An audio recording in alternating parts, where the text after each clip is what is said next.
हम सोचे थे पहले कि सबसे आउटर सूरज के जो सबसे आउटर बीट में है शनि, उससे बात प्रारंभ करेंगे।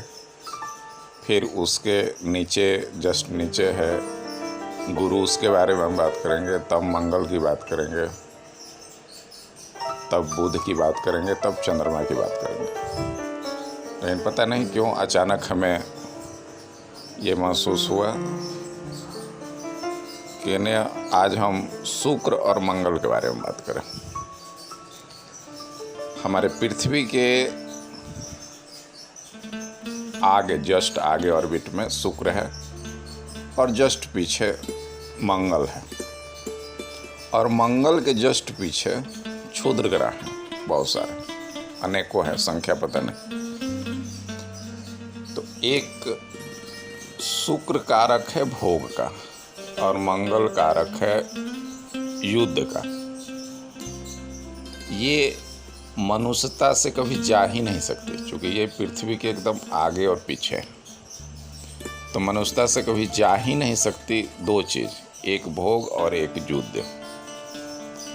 इसीलिए हमारे लोग पहले भगवान का भी हम जन्म कहें, जिनको राम कहें, कृष्ण कहें या मोहम्मद हैं,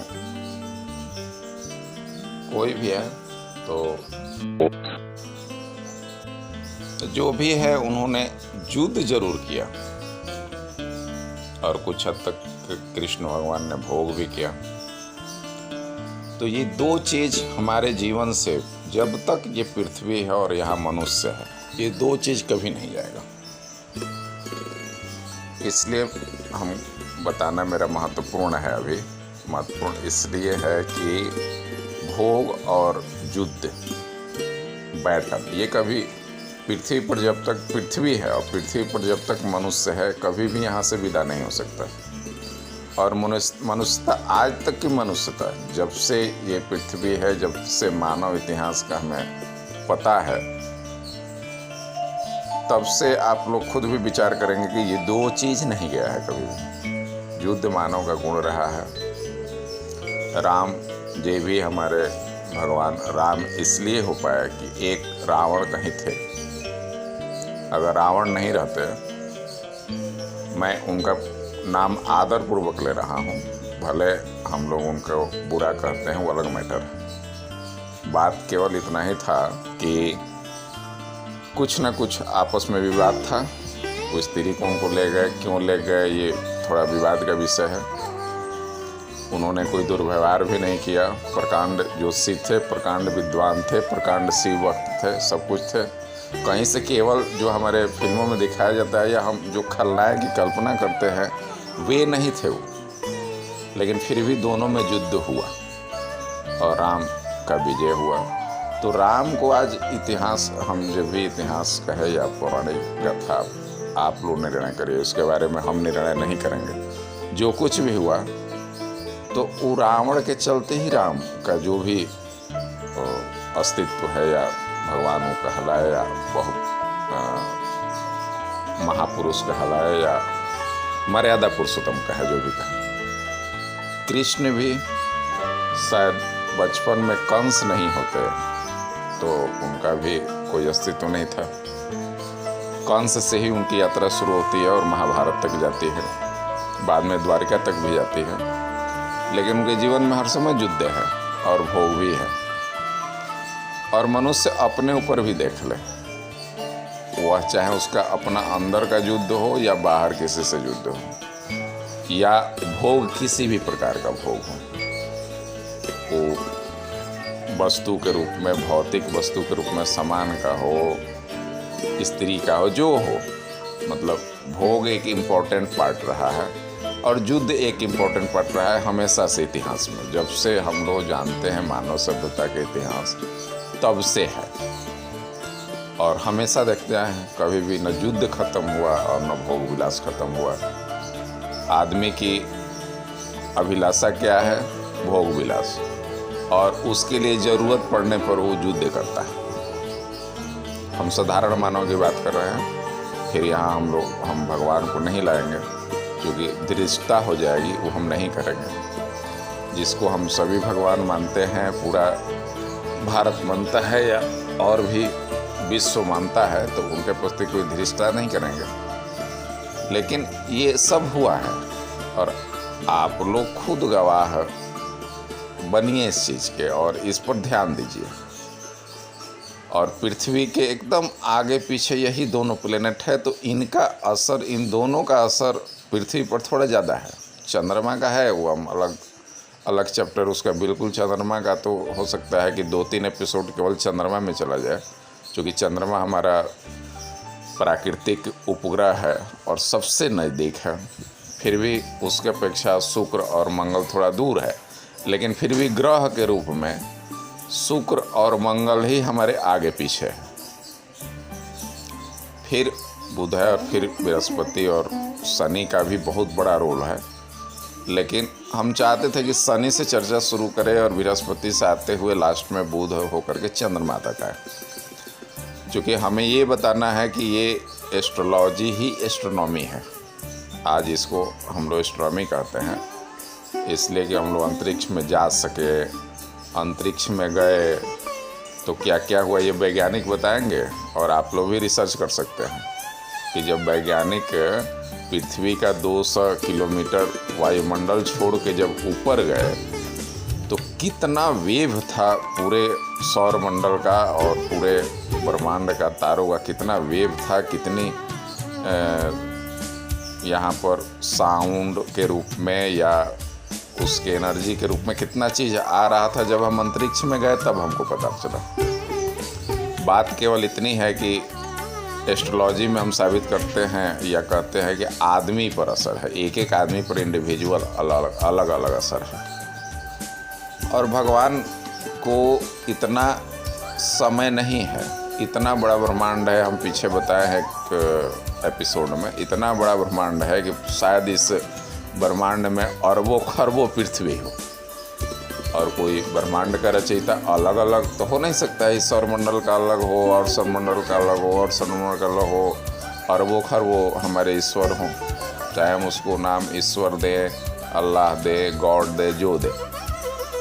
तो ईश्वर ने एक सिस्टम बना के, एक पूरे, जैसे हमारा सौरमंडल है, मेरा नहीं हमारा, सॉरी, हमारा सौरमंडल है, वहाँ पृथ्वी पर एक जीवन है।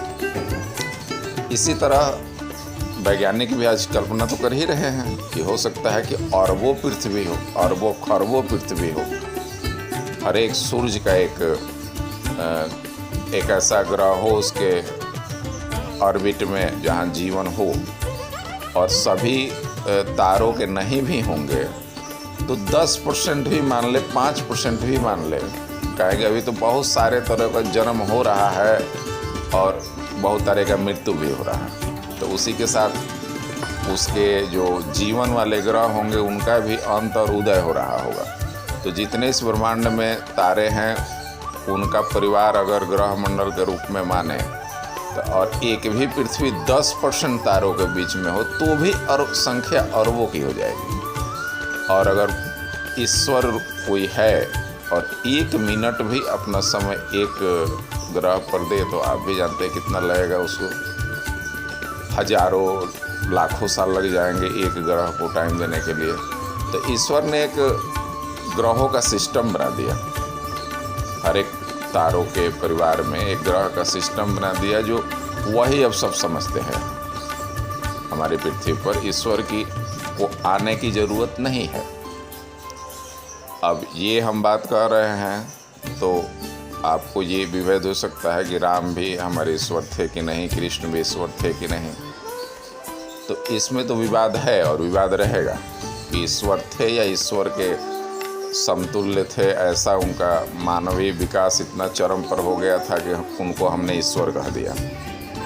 सचमुच में ईश्वर थे या नहीं थे ये हम नहीं कह सकते। ये ही कह सकते हैं कि मेरे विचार से ये भी फिर क्षमा चाहेंगे जिनको भी इस बात से दुख लग रहा हो, तो हम उनसे क्षमा चाहेंगे कि शायद हमको यही लगता है कि शायद उन्होंने मानवीय विकास इतना ज़्यादा कर लिया अपना कि मानव की 2 ही स्थिति है, मानव बीच में है, या तो देवता बन सकता है या फिर राक्षस बन सकता है।